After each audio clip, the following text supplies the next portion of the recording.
नमस्कार दोस्तों, शुभ संध्या। पुनः आज मैं चर्चा करने वाला हूँ एस्टेट 2023 पे। 9 तारीख से यानी 9 अगस्त 2023 से लगातार इंतज़ार करते आ रहा हूँ। कल भी मैं इस विषय पे चर्चा किया था, आप लोगों के साथ जुड़ा था। और एस्टेट 2023 में अपीयरिंग कैंडिडेट को मौका दिलाने और इसके आवेदन की तिथि को बढ़ाने के विषय पे मैं कल भी चर्चा किया था।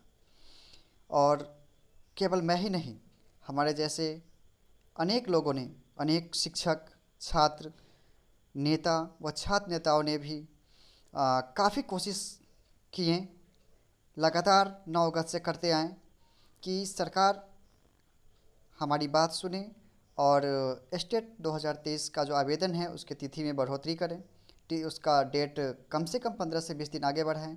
एवं सबसे बड़ी मुद्दा जो है वो है कि अपीयरिंग कैंडिडेट को इस परीक्षा में बैठने की अनुमति दे। अपीयरिंग कैंडिडेट को फॉर्म अप्लाई करने का अनुमति दिया जाए। सबसे बड़ी ये मुद्दा है। आपको बता दूं कि आज 24 अगस्त से 26 अगस्त तक जो बीपीएससी टीआरई का जो एग्ज़ाम चल रहा है उसमें भी अपीयरिंग कैंडिडेट को मौका दिया गया था। मैं कल चर्चा किया था CTET, UGC net, UPSC.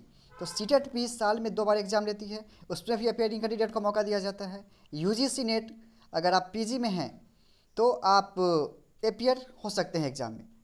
UGC net भी अपीयरिंग कैंडिडेट को मौका देते हैं।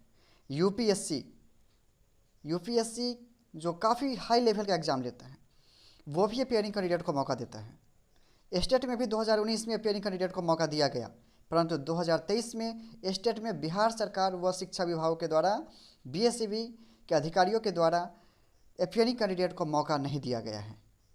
और आज रजिस्ट्रेशन और फ़ी पेमेंट का आज अंतिम तिथि बीत रहा है। लगातार कोशिश के बाद, आवाज़ उठाने के बाद फिर सरकार इसे सुन करके अनसुना बना रहे हैं, इस विषय को देखते हुए अनदेखा कर रहे हैं। लगातार छात्रों का आग्रह है, नेताओं का आग्रह है कि इसके तिथि में आवेदन करने की जो तिथि है उसको बढ़ाया जाए, अपीयरिंग कैंडिडेट को मौका दिया जाए। लेकिन आज अंतिम तिथि बीतने जा रहा है। आज 12 बजे रात तक रजिस्ट्रेशन और फ़ी पेमेंट करने का अंतिम तिथि है और फॉर्म फिलअप करने का जो फाइनल सबमिट होता है उसका तिथि कल 25 तारीख तक है। इतने कोशिश के बाद भी शायद सरकार इन छात्रों के हितों में काम करना नहीं चाह रहे हैं और कल को कहेंगे कि हमारे यहाँ पे अर्धी नहीं मिलते हैं। हाँ, जो छात्र इतने संघर्ष कर रहे हैं, वो एग्ज़ाम पास करके बैठे हुए हैं, रिजल्ट के इंतज़ार में है, यूनिवर्सिटी उन्हें डिग्री नहीं दे रही है, हाँ, फिर भी आप इन्हें अपीयर नहीं होने दे रहे हैं। एनसीटी का भी यह नियम है, उसके भी जो उसका नियमावली है उसमें साफ लिखा हुआ है कि जो एलिजिबिलिटी एग्ज़ाम होता है उसमें अपीयरिंग कैंडिडेट को मौका दिया जाता है। परंतु बिहार की इस स्टेट एग्ज़ाम में आखिर क्यों मौका नहीं दिया गया? मैं यहाँ के शिक्षा विभाग, बीएसईबी के जितने भी अधिकारी हैं, वह सरकार सबसे बस मैं यही आग्रह कर रहा हूँ। आज अंतिम दिन है और मैं बस यह आग्रह कर रहा हूँ कि आप इस प्रश्न का जवाब अब केवल दें कि आपने आखिर अपीयरिंग कैंडिडेट को मौका क्यों नहीं दिया। जब एनसीटी के गाइडलाइन को आप उसका पालन करते हैं, उसको फॉलो करते हैं, और बीएड में जो बीएड का जो नियमावली आया कि बीएड कैंडिडेट को 1 to 5 में बहाली नहीं हो सकता है, 1 to 5 क्लास के लिए उनका ज्वाइनिंग नहीं होगा, वो 6 to 8 और 9-10 के लिए करेंगे, फॉर्म अप्लाई करेंगे, आगामी जितने भी फॉर्म आएंगे उसमें अप्लाई करेंगे और उनकी बहाली यानी 6 अपवार्ड क्लास में होगा, 1 to 5 में नहीं होगा। तो आपने इसका पालन किया तो फिर एनसीटी का जो ये नियमावली है कि किसी भी एलिजिबिलिटी एग्ज़ाम में अपीयरिंग कैंडिडेट को मौका दिया जाए, लेकिन आपने इतने आवाज़ उठाने के बाद जो छात्र आज इस कारण से घर में बैठ के रो रहे हैं, इतने फ्रस्ट्रेट हैं, लगातार आवाज़ उठाया जा रहा है। हमारे कई छात्र नेता हैं, दिलीप जी, उनके द्वारा भी काफ़ी संघर्ष किया गया। लगातार 9 तारीख से वो संघर्ष कर रहे हैं, इन छात्रों के हितों में काम कर रहे हैं, आपसे मांग कर रहे हैं कि अपीयरिंग कैंडिडेट को मौका दिया जाए। पटना जैसे शहर के नामी शिक्षकगण जो इस मुद्दे को आपके सामने लाना चाहें, आपको दिखाना चाहें, आपका जो नज़र है उसको आकृष्ट करना चाहें इस विषय पर कि अपियरिंग कैंडिडेट को मौका दिया जाए, फॉर्म भरने की तिथि को बढ़ाया जाए, लेकिन आप सभी लोगों के बातों को अनसुना किए, अनदेखा किए, और इसका परिणाम भुगतेंगे यहाँ के छात्र। बहुत विषय में आप 11-12 साल के बाद, बहुत विषय में आप 5 साल के बाद स्टेट का फॉर्म लाए, और इस बार अगर अपियरिंग कैंडिडेट को आप मौका नहीं दे रहे हैं तो पता नहीं अब स्टेट आगे कब आएगा, नहीं आएगा, इसका कोई पता नहीं है।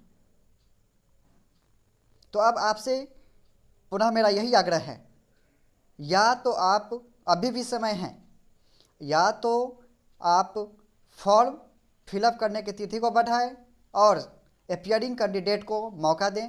जो छात्र बीएड में एडमिशन ले चुके हैं, बीएड फाइनल एग्ज़ाम देकर बैठे हैं, कंप्यूटर साइंस की बात करें और फाइन आर्ट्स की बात करें, इस सभी विषय में जो आपने पीजी डिग्री को बताया है कि जो पीजी पास है इस सब्जेक्ट से, जैसे कंप्यूटर साइंस के लिए एमसीए पास है, बीटेक पास है, तो जो कैंडिडेट एग्ज़ाम देकर बैठे हुए हैं या अपियरिंग है लास्ट सेमेस्टर में, लास्ट ईयर में वो अपियर हैं, उनको मौका दीजिए, उन्हें फॉर्म अप्लाई करने का मौका दीजिए, और इस फॉर्म के का जो डेट है उसको एक्सटेंड कीजिए, कम से कम 1 हफ्ता से 15 दिन उसको एक्सटेंड कीजिए, अपियरिंग कैंडिडेट को मौका दीजिए, या फिर आप इसका जवाब दीजिए कि आखिर आपने स्टेट 2023 में अपियरिंग कैंडिडेट को मौका क्यों नहीं दिया। बस आपसे यही आग्रह है, विनम्र निवेदन है, या तो आप इस दोनों मुद्दे पे अपियरिंग कैंडिडेट को मौका दीजिए, फॉर्म अप्लाई का तिथि बढ़ाइए, या फिर आप जवाब दीजिए कि आखिर स्टेट 2023 में आपने अपियरिंग कैंडिडेट को मौका क्यों नहीं दिया। जबकि बीपीएससी का जो एग्ज़ाम हुआ है, टीआरई जो एग्ज़ाम डायरेक्ट शिक्षक बहाली के लिए हो रहा है, उनके ज्वाइनिंग के लिए हो रहा है, उसमें आपने सीटीईटी जो आगामी 20 तारीख को हुआ है, उन्हें आप अपियरिंग कैंडिडेट को आपने बीपीएससी में मौका दिया।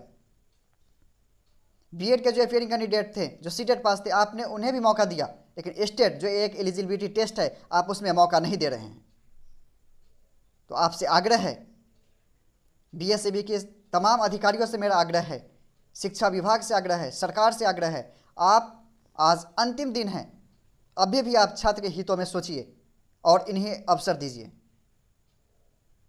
या फिर आप जवाब दीजिए कि आखिर क्यों आपने स्टेट 2023 में मौका नहीं दिया।